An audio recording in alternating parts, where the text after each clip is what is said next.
I am Bodhi Lama Zangshod. I am a teacher in the Dzogchen Longchen Nyingtig lineage of Tibetan Buddhism, and since there's a few of those, we actually call ourselves the Dzogchen Buddha Path, and it's under the guidance of my precious root guru, His Eminence Dzogchen Khenpo Choka Rinpoche. And I've lived with Rinpoche for just about 10 years now at our main retreat center, and we have. Well, we really have one project, and that is establishing the Dharma system in the West. When Buddha taught 2,900 some years ago, it wasn't just a matter of some teachings and maybe you should do this and do this meditation. There's a whole system to how people practice, how people integrate with each other, how people act with each other, and there's a schedule and all of those things. And that tradition was perfectly preserved in a monastic sense, all the way until just last century in Tibet. And their schedule is quite rigorous, and there's no room for anybody to have a day job. So you start at age 5 or 10 or something, and then you spend 13 years studying the basics and scholasticism, and then begin meditation programs. And basically, the result, which is enlightenment, waking up from suffering, having sustainable real happiness and true happiness, that result has been continually achieved in every generation in our tradition. But now the world is different than it was. And there's no way for this kind of tradition to survive in the modern world. And so we're trying to create something that modern people can practice. And that requires a certain amount of effort. And we're sort of building things from the ground up. And when Buddhism came from India into Tibet, they had imperial support. There was this emperor called Trisong Detsen. And he put all of the resources of the empire, the Tibetan empire, he put into establishing Dharma.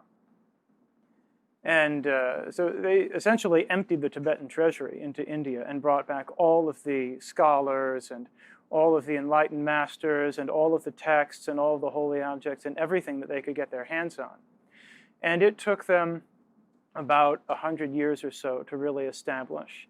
They would translate and retranslate and retranslate, and then they would practice, and someone would get results. Someone would become enlightened. They would wake up. And then they'd say, well, we should look at that part of the translation. Then they'd retranslate. And in the West right now, we don't have that kind of sponsor. And we don't have as much of a systematic approach where an entire kingdom basically is being tasked with this project. There's just a few dedicated people, of which I am one. So we maintain a rigorous schedule. When I'm at the retreat center, we work. Since technically we are doing practice while we eat, you can say it's about a 16-hour day, and then we don't have weekends. We work 7 days a week. So you can sort of lose track of the days because you do the same thing basically every day.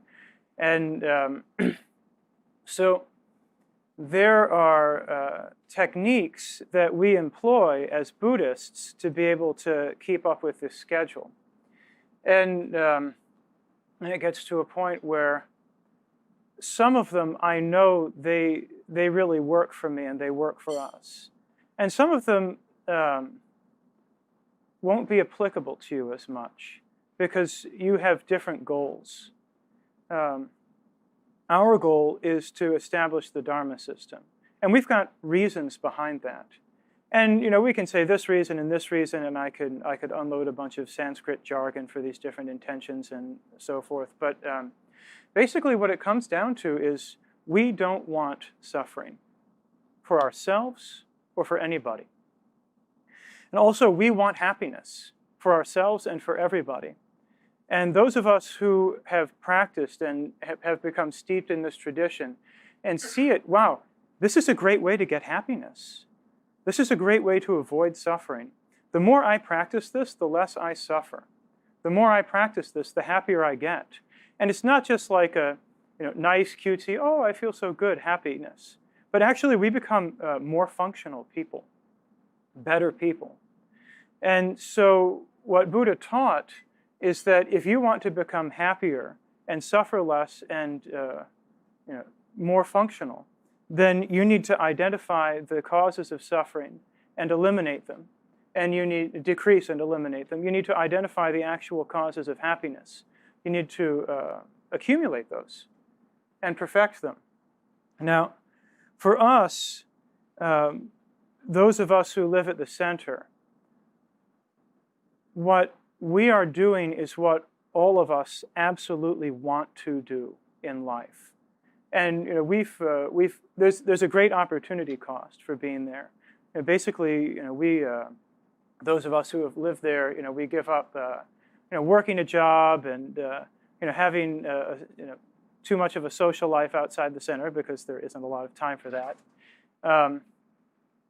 But in doing so, we have sort of let go of more peripheral things, and we're engaged in what we wholeheartedly, sincerely, 100% want to do. And Rinpoche is so great. He was saying, when people go on vacation, they work hard every day, right? You get up, you go to work, you've got a bunch of things you want to get done in the day, and you push the envelope, you get as much done as you can. Then you go back and you do some laundry, eat dinner, grab a beer, and go to sleep. Well, when people go on vacation, their schedule actually doesn't get less rigorous usually.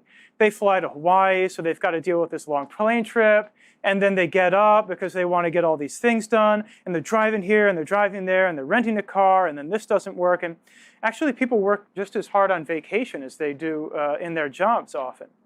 So what's the difference? What is enjoyable about that? Why is that relaxing and going to work not relaxing? And the answer is they want to do it. They want this. This is their idea of fun. So Rinpoche is saying, well, this is what you want to do, right? This is your idea of fun. Okay, great, get to work. So we have that going for us. And that part I'm not sure I can give you. Because that part comes from having a deeper goal. And the deeper goal that I hope all of you can have, by the end of this talk or somewhere in your life, is that you want to decrease suffering of yourself and others.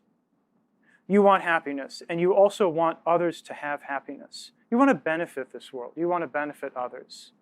And that's something that if you get motivated to do that, and then you find a way of connecting your job with benefiting people and benefiting this world and wanting that, then you'll get that part. But if you don't do that, then you'll be working for some other reason and some other motivation, and that's not as powerful. So I want to plug that motivation and that intention. One of the reasons that I'm happy to teach at Google and do things that will help benefit you. And as a Lama, you should just know, my intention is not to make you better Google employees. My intention is to decrease your suffering and increase your happiness. As a Lama, that's actually my job. But I can give you some tips and tools and things that will help you.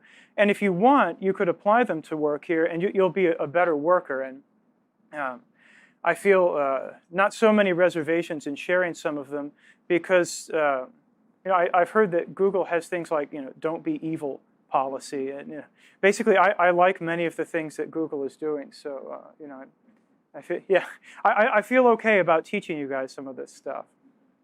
All right. So the first thing we want to do if we want to talk about happiness and suffering and being happy at work and not suffering. And basically you get burned out. Why? Because you have a lot of stress. Well, why do you have a lot of stress? Because of fear. You fear that if this doesn't go well, or if this project fails, or if my team doesn't get that bid, or if I look bad, if I look incapable or incompetent or something, then oh, I'm going to get blamed, or there's going to be disgrace or demotion, or whatever it is involved. There's some fear lurking in the background, and that's true for everybody. And we all have some background fears and hopes, and those things motivate us. We get up out of bed every morning because of fear and hope. We have some kind of hope for happiness. It may be very subconscious. It may be kind of nebulous. Maybe you want praise. Maybe you want glory. Maybe you want wealth. Whatever it is, there's something in your mind, and it's a little different for everybody, but something gets you out of bed every morning in the hope arena. Then also there's some fear. Oh man, if I don't get up, I'm going to be late. And if I'm late, then there's this consequence. And then I've got to deal with that. And then this person, oh yeah, they will definitely say that. I'm out of bed, right? There's something in terms of fear that gets you out of bed in the morning. Now, if you want to be a happier, better, more functional, more productive person, what's going to happen is hope and fear are going to have to land on the right objects. What that means is sometimes we're afraid of things, but those things don't actually produce suffering for us. And sometimes they're like paper tigers. They look scary, but as soon as you really investigate, oh yeah, happiness or suffering didn't really come from that. Now that person is not so happy with me, or that pretty girl or that good-looking guy doesn't look at me anymore. It's like, oh wait, that wasn't the cause of my suffering. I can still be happy now. But inside we've got a bunch of funny ideas about where suffering comes from. It's the same with happiness, and there are a lot of messages in the world today about where your happiness comes from and where your suffering comes from, and they're not consistent with Buddhist teachings. There's this idea that that happiness is derived from interaction with material objects somehow. If I get that car, or if I get that sweetie, or if I eat that food, or if I get this great massage, or whatever it is, then I will get happiness from that. Happiness is contained in that thing, and that's why I need to buy it. I need to get it. I need to go after it. And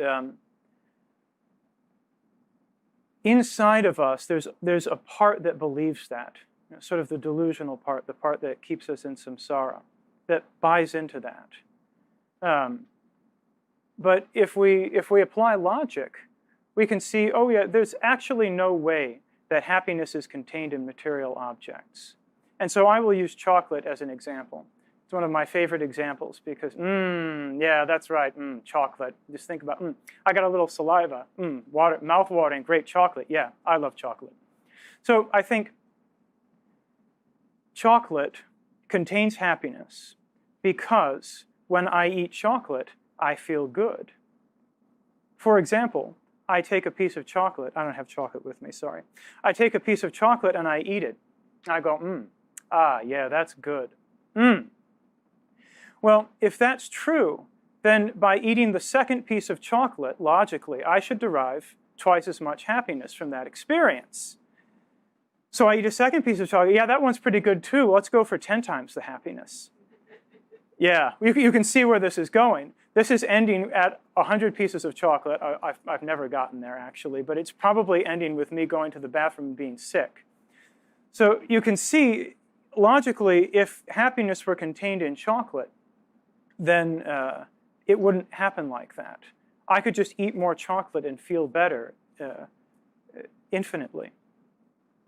Now, that's because even though we cling to chocolate as a source of happiness, and where chocolate is, you can insert any material object, or any praise, or fame or support from others. If Axel praised me, Axel's my good friend, my student, and it says, yeah, if Axel praises me, I feel good. because Axel's really great, and what he says is meaningful to me.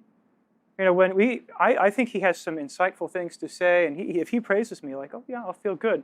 Well, then what if he praised me twice? What if he praised me 10 times? What if he just followed me all around all day, praising me? He'd be like, bro, I'm trying to use the toilet. Can you go away?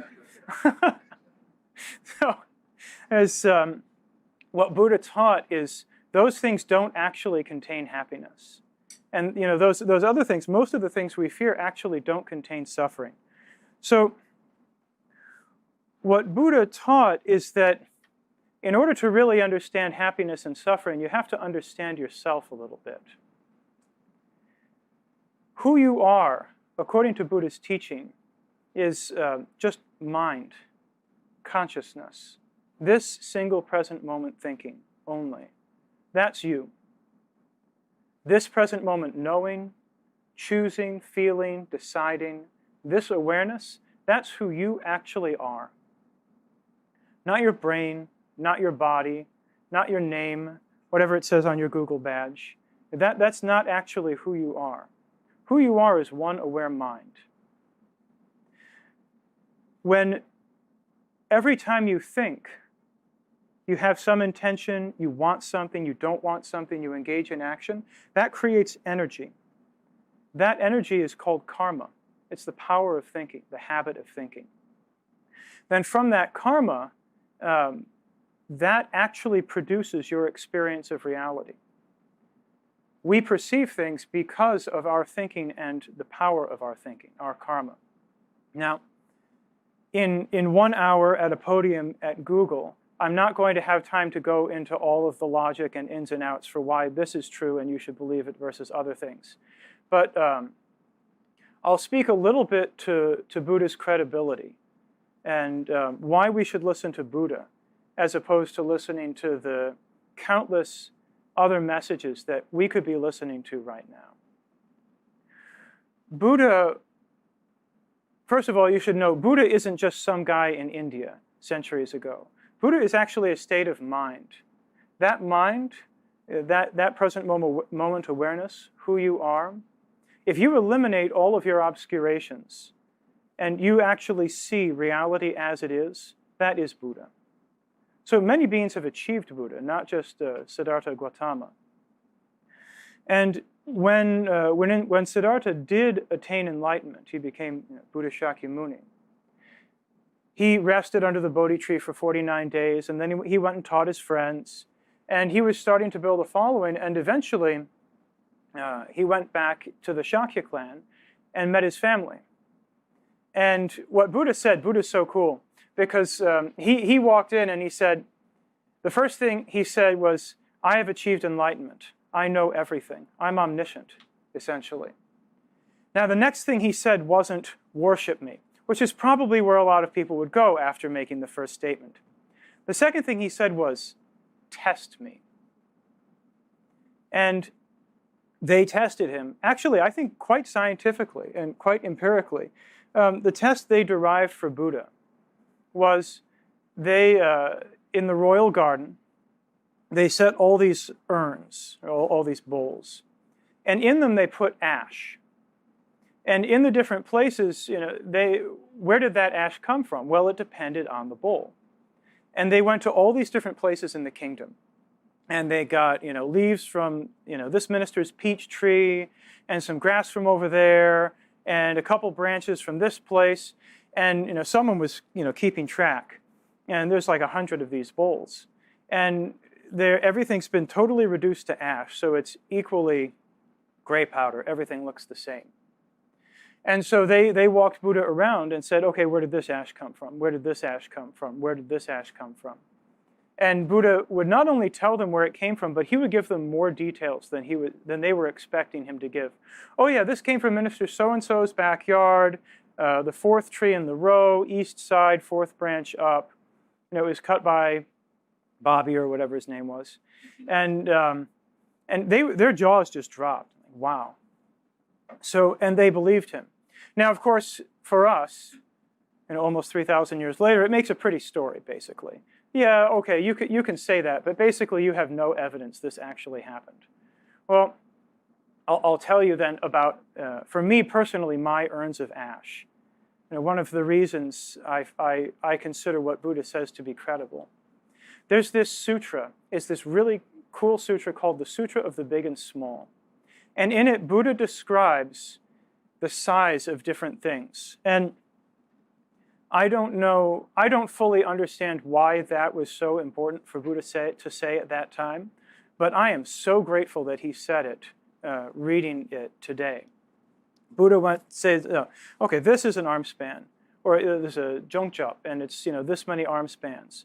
And then an arm span is really 4 cubits, 1, 2, 3, 4. Okay, and that's so many palm heights, and there's all these things are relative, right? So my cubit and Axel's cubit or your cubit are not the same. And then we got down to like sundust specks and louse eggs, and this many sundust specks and a louse egg. And this is in spring of 2010. We're going through translating some of this sutra. And we get down and down and down, and 7 of this, and 7 of this, and 7 of this, and okay. And then finally we get to iron atom, or particle of iron. Oh, wait a minute. There's no like European iron particle versus African, like the swallows.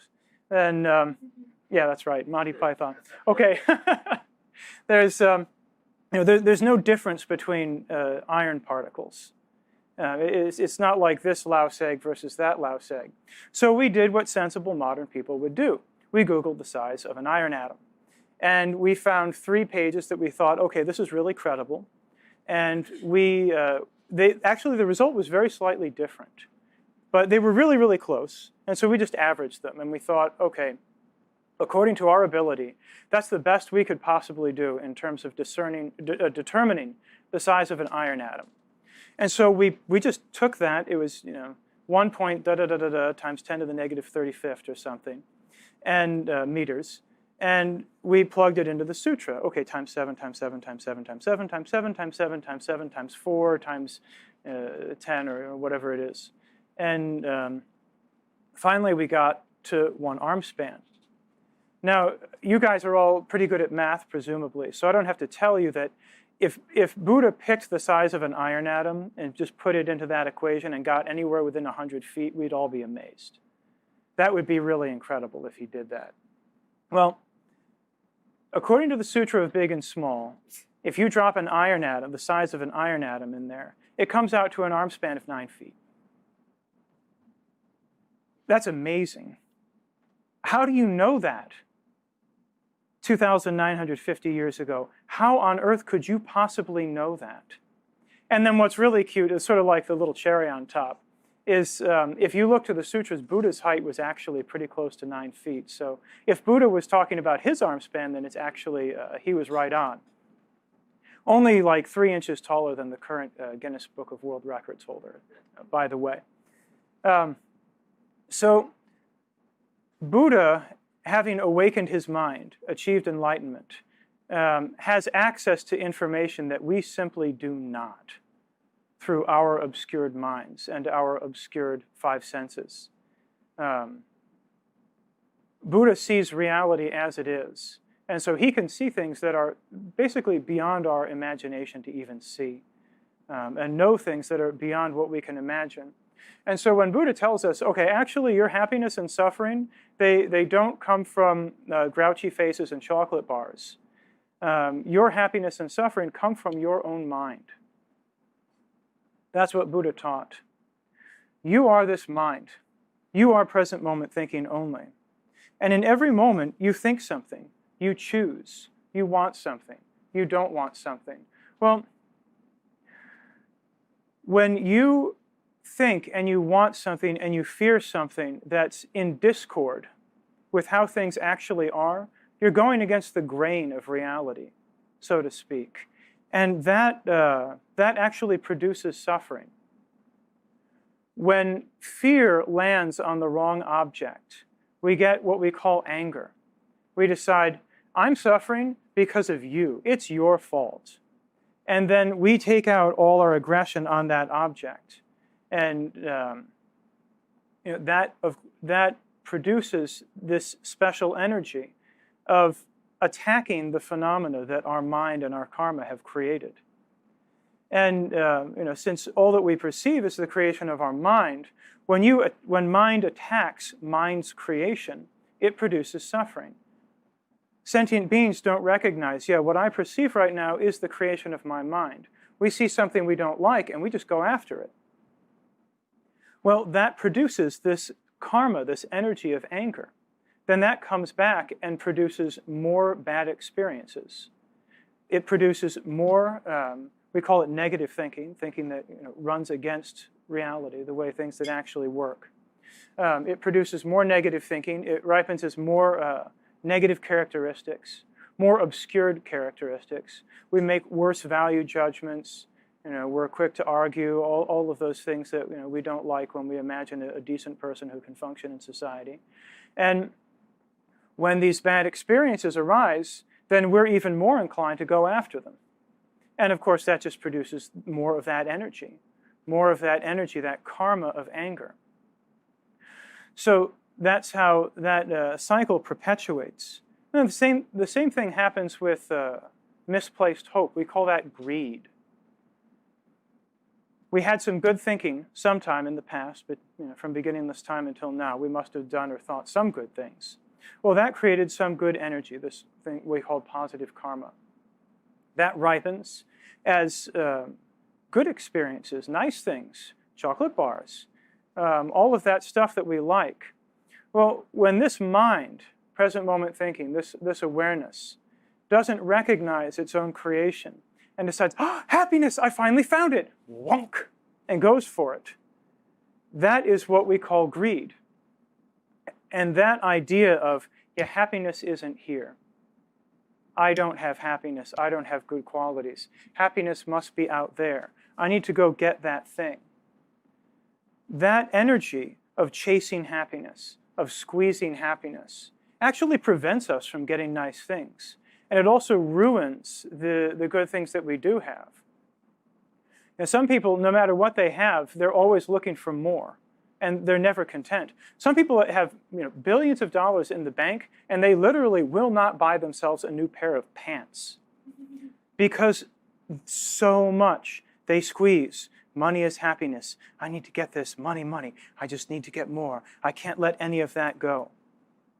That kind of thinking and the energy, the karma created by that thinking creates terrible suffering for them in the future. So what Buddha taught is suffering, and this is the first enlightened truth, the truth regarding suffering. My suffering is actually the result of my negative thinking and negative karma. So this thinking that doesn't recognize I'm this one-aware mind, what I perceive is the creation of this mind. The thinking that doesn't recognize that is negative thinking. And then its little cronies, this ignorance, that is ignorance, the root of all negative thinking. Then its little cronies, anger and greed and jealousy and pride and that kind of stuff, will arise concomitantly. They always come on board. They're tagging along. And so we, not recognizing who we are and what's going on, we engage wrongly with our phenomena, with our experiences. This is actually the root cause of suffering. And when we recognize this, a couple of things happen. One, we start to really dislike our anger and dislike our greed. Think, you know what?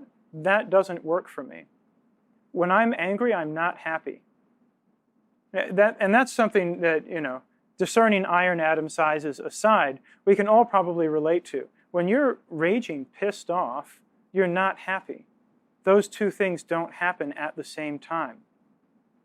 When you are desperately greedy, desperately in the pangs of lust or craving or whatever it is, you're not happy. You don't have like, oh yeah, I just got a little ball of warm Buddha happiness in my heart.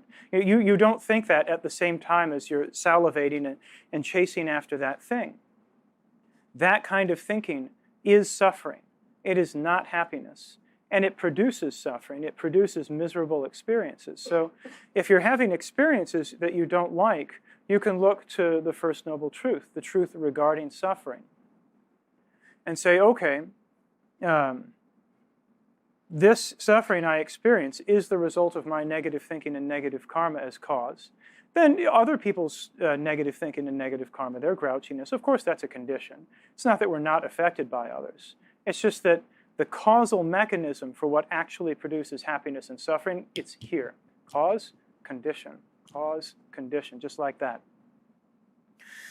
So how can we relate this to our work environment? Well, not putting fear on the wrong object. Oh my gosh, if my project fails. Oh my gosh, if I'm not smart enough to think of this. Oh my gosh, if I get kicked off my team or I don't get to go on the team I want or whatever it is. Yeah, then I'll really suffer. No, not really. Not necessarily.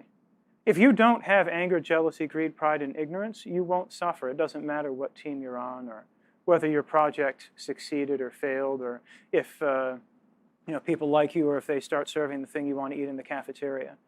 That's actually, the suffering came from your own mind, from those attitudes.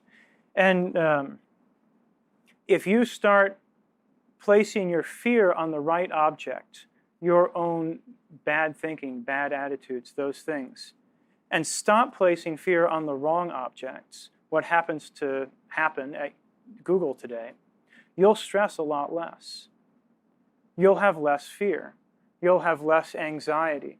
You'll have more of a sense of equanimity about what happens around you. Yeah, it was it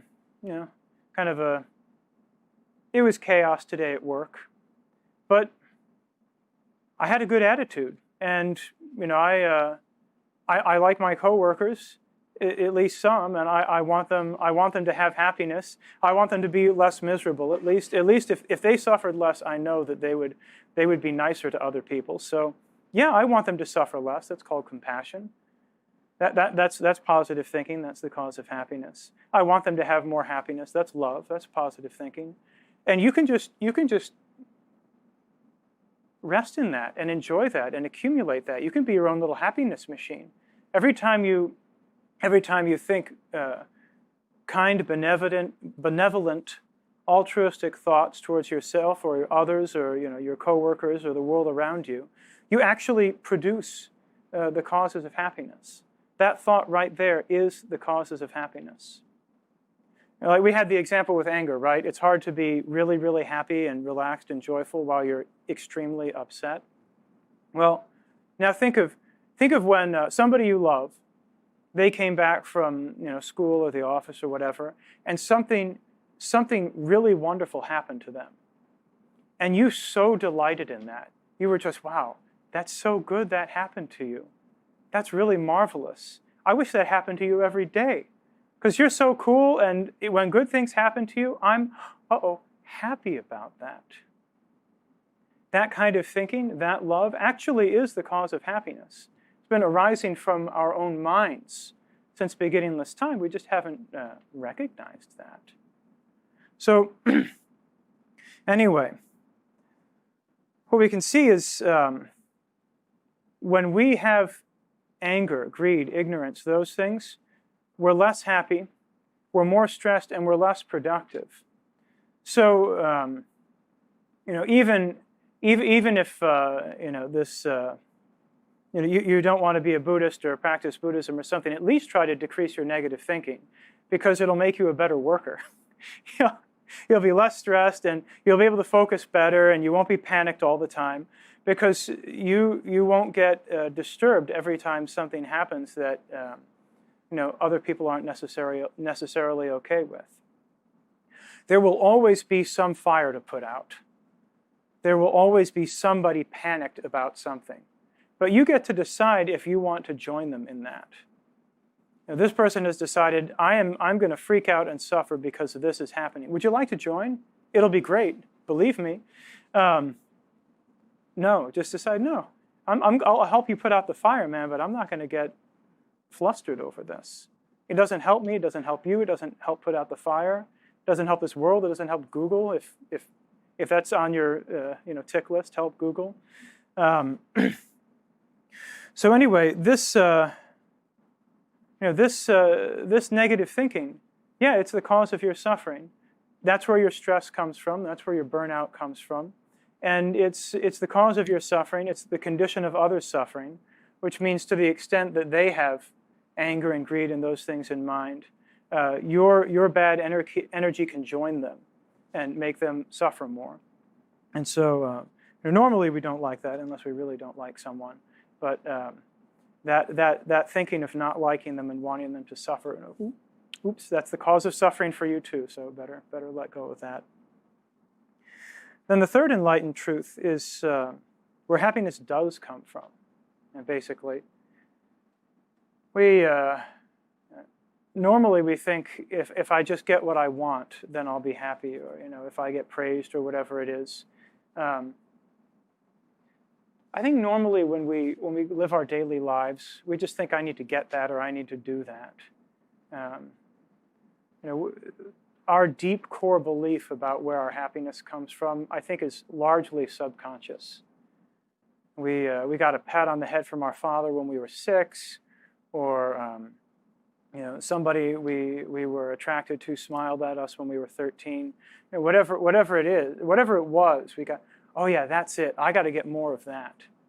And then what gets you out of bed in the morning is to go get that. And then everything else you do is just a mechanism for that.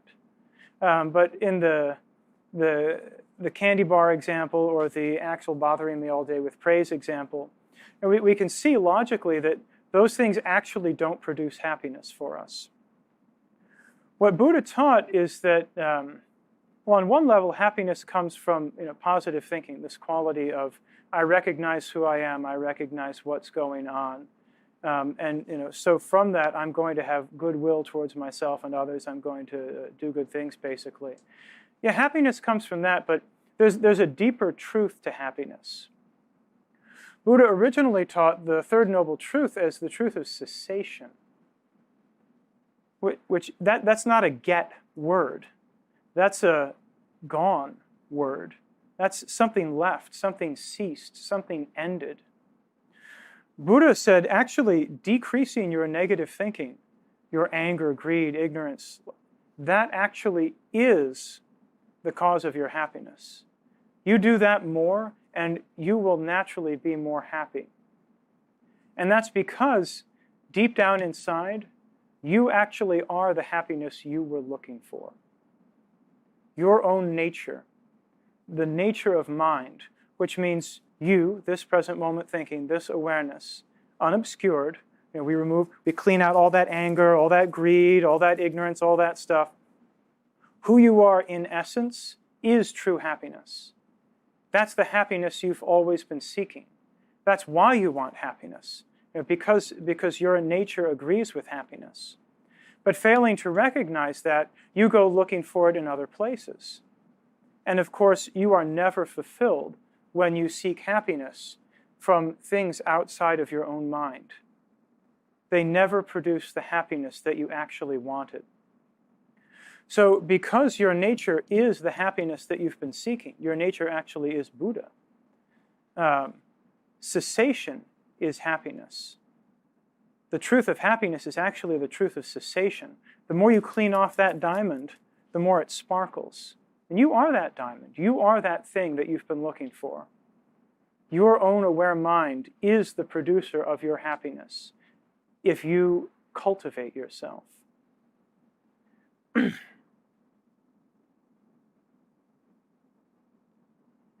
Then, of course, when we have this happiness, ease, peace, joy, those things, we're better at other stuff.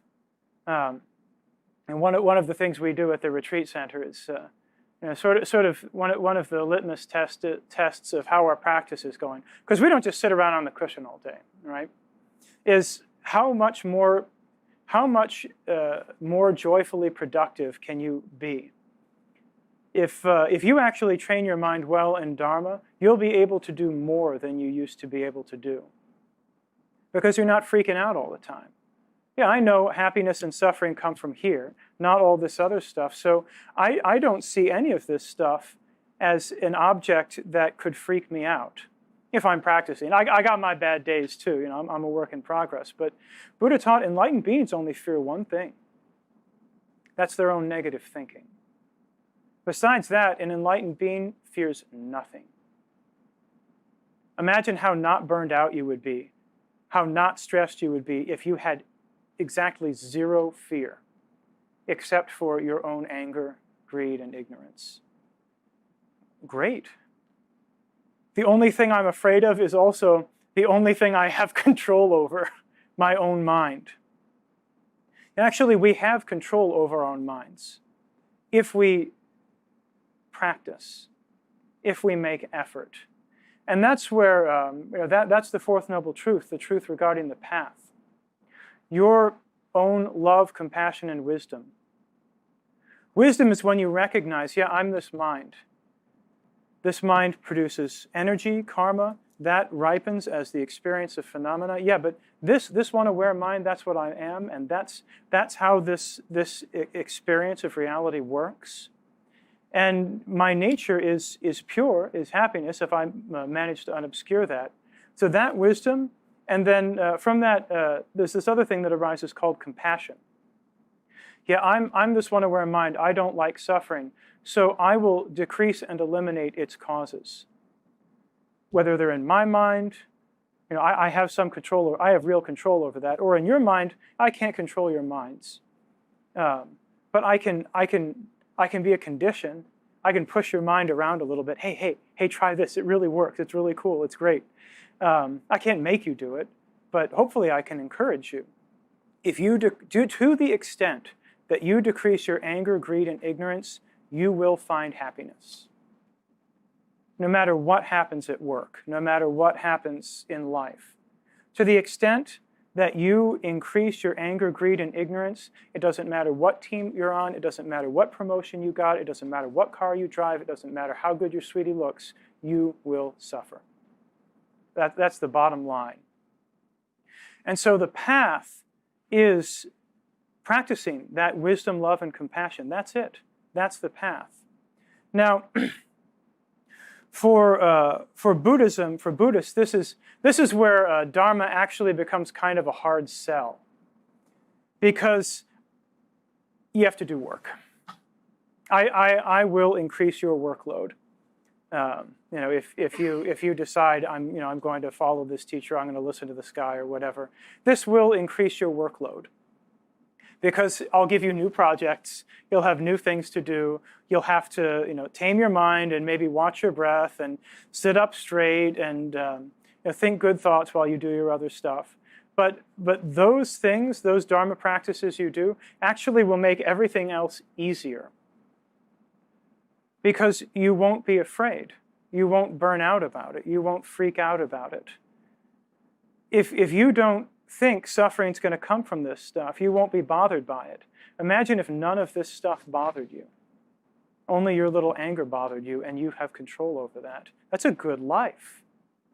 That's a good way to go through life. That's a good way to do things. Yeah, I could get things done. Think of how much energy we spend, trying to get the perfect conditions so we could focus. What if we just decided the conditions weren't that important? I'm going to focus anyway. If you cultivate the power of your mind, you'll be able to do that. If you cultivate wisdom, love, and compassion, you will tame your mind. You will be in control of your mind. And that is actually freedom. True freedom isn't just doing what you want all the time. Doing what you want all the time, especially if you have greed and anger and those things, that's actually just being a slave to your lust and anger and those things. If you do what you want all the time, then I think we know as grown-ups that's going to create problems for us. But if you change what you want, if you look to the actual causes of happiness and suffering and make your wants in accord with them, if you tame your mind with love and wisdom and compassion, you'll find happiness is all the time sustainable, peaceful, doesn't require chocolate bars, the whole thing. So Dharma's a hard sell sometimes because you got to actually work in order to get something. But those who I think are successful in life, those who have achieved something, there's no achievement without effort. And those achievements that you got as sort of freebies, they mean less. There's more of a feeling of hollowness there.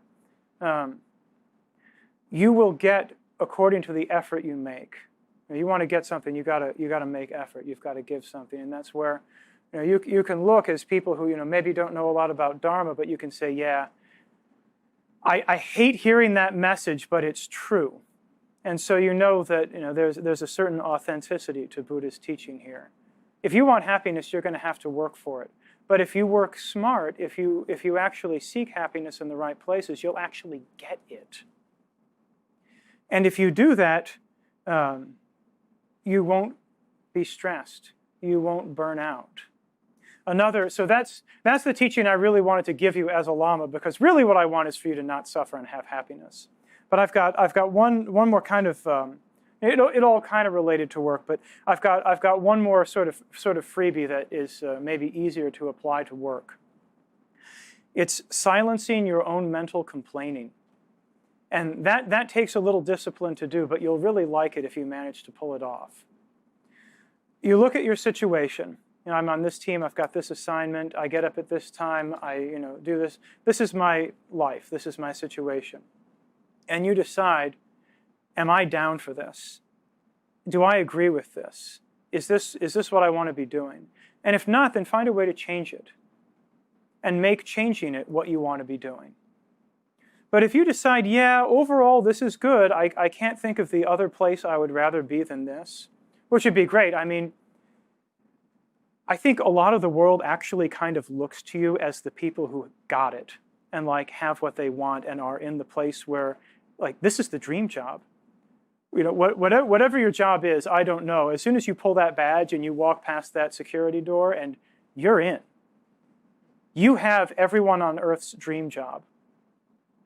Except the people who want to sell hot dogs. You don't have their dream job. But everybody else, you have their dream job.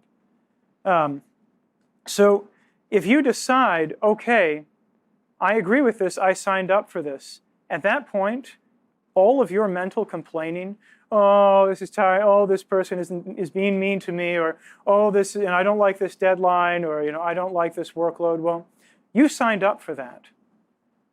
And if you're deciding to stay here, then there's one very special message you can give all of that sort of internal whining.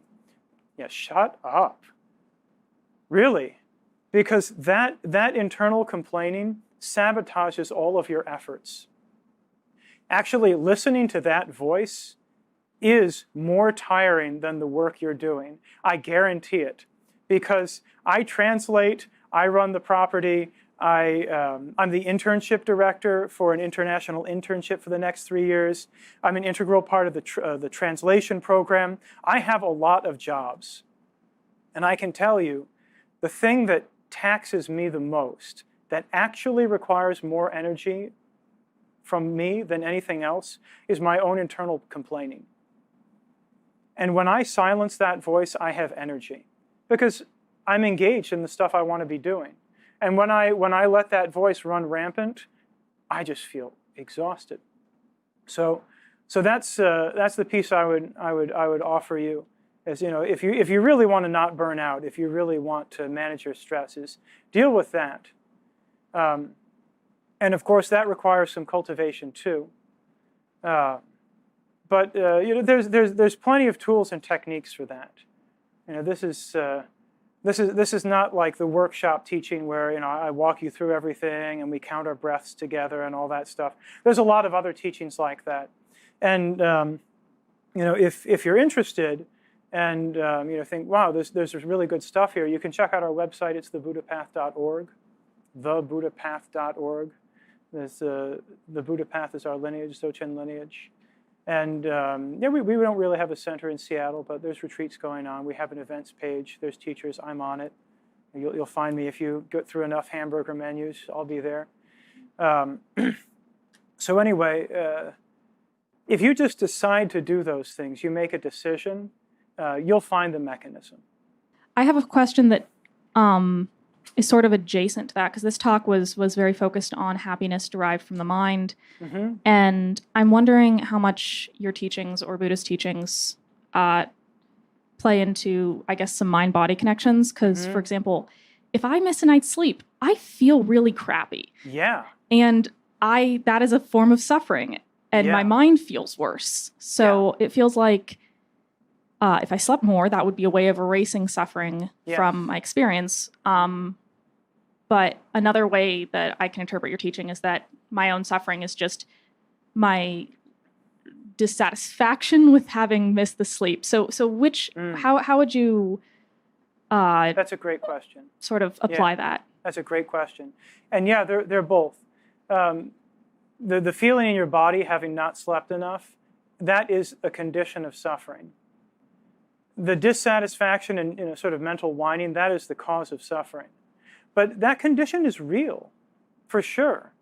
Now, if you just missed a night's sleep or you got 4 hours or whatever it is, I'm not going to pretend you can just think happy thoughts and it'll all go away. But when you practice negative thinking, that actually produces harmful chemicals in your body. It drains your mind, it poisons your body, it does all that stuff. And there's a litany of mind-body connection videos that talk about that kind of stuff. That when you have love and compassion and that stuff, it actually produces medicinal chemicals in your body. If you really train your mind deeply, especially if you wake up, you become enlightened, it won't matter if you miss a night's sleep. But I know I'm working on that, right? But in the meantime, there's a couple things you can do. First, don't let your mind go crazy over having missed some sleep. And the second thing is, and this is it's great. I was thinking about talking about this a little bit. Is making more strategic effort, and part of that is drawing boundaries. You're always going to have people around you that say this has to be done immediately. This is your top priority. Okay, great. Yeah, put it on my desk with all my other top priorities. That's right. I know how that is. But at a certain point, you have to get strategic and make a boundary and say, you know what? The best thing I can do to accomplish all this stuff on time is get a decent night's sleep. Even if this guy doesn't get what he wants right away on time, I know that overall, for myself, for my coworkers, for Google, for the world, for whatever you're working for, I'm going to be less of a benefit if I don't get a decent night's sleep. And then you've just got to take it. And if that's not okay with your higher ups or whatever it is, then let the chips fall where they may. But you can't do the work, I think, that Google or any sensible employer wants you to do if you're burning the candle at both ends and your sleep is tanking. So you gotta make space for yourself. How do you define or think about happiness? Is it the absence of suffering? Is it some other state or quality that is meant to be pursued? Yeah. We've got two kinds of happiness we can talk about. We've got relative happiness and absolute happiness. Absolute happiness would be your nature, your innermost essence. You, minus all of your obscurations, that is true happiness. It is absolute happiness. It's the unchanging happiness that you've been seeking. Relatively, your happiness is your compassion, your love, your wisdom. When you hold those thoughts in mind, that actually is happiness. And then, of course, those thoughts, that compassion, love, and wisdom, they naturally decrease the contradicting thoughts, the ignorance, anger, and greed. It also decreases that negative karma, the energy of that. Relatively, your positive thinking is your happiness. And then your positive thinking will produce positive karma, which ripens as nice things, nice phenomena. And those are conditions of happiness. They'll support your happiness to continue to arise. They'll support your positive thinking to continue to arise. But just like the chocolate example, they're not actually happiness. They just are good at supporting happiness, like a totally tired, exhausted, I haven't slept in 3 nights body is a condition of suffering. I hope that all of you got something very meaningful from this talk, and I hope that you all derive benefit from it. And especially, I hope that you've become inspired at least a little bit to investigate, yeah, what actually is the cause of happiness? What is the cause of suffering? And how do I increase the former and decrease the latter? And I wish you 100% the best on your path. I wish you 100% true happiness and every little temporary beneficial worldly success along the way. Thank you.